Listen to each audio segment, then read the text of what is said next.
Now, for many, these freezing temperatures are frustratingly frigid, but for those who work outside or those who live on the streets, this really can be dangerous. 9 News reporter Rachel Krause breaks down what these kind of temperatures can do to the body. The human body was not designed for these types of extreme Arctic temperatures. Temperatures are plummeting. The air not just unpleasant, but bitterly cold, even deadly. So in a cold snap like this, we'll expect to see people lose toes, sometimes lose fingers. Noses and ears can be in jeopardy.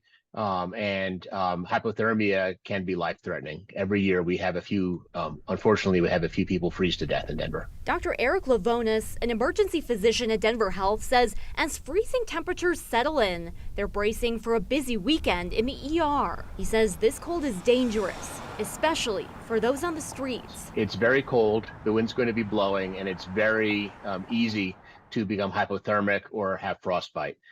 Something as simple as a dry pair of socks can be the difference between keeping your toes and losing them. When it comes to frostbite, that can settle in within minutes. Keeping fingers and toes warm and covered up is key. If you experience it, run water that's a tad warmer than room temperature over it, not hot water. That can cause inflammation and issues with healing. The other big problem? Hypothermia. 9 News health expert Dr. Pyle Coley says in cold weather, the body's temperature can drop to deadly levels. Hypothermia can be very fatal. Hypothermia affects all of our organs because, again, the organs are very tightly regulated. So if you start to cool down the body too much, you can actually affect the heart function, the lung function, the kidney function, the electrolytes in the body. You can affect the acid level of the body, and that can cause dysfunction all across. So you can very quickly have a cardiac arrest from hypothermia. Dr. Coley says heart attacks become more common when it's cold out, and frigid temps can make it hard to breathe. For those with respiratory issues, even exercise-induced asthma.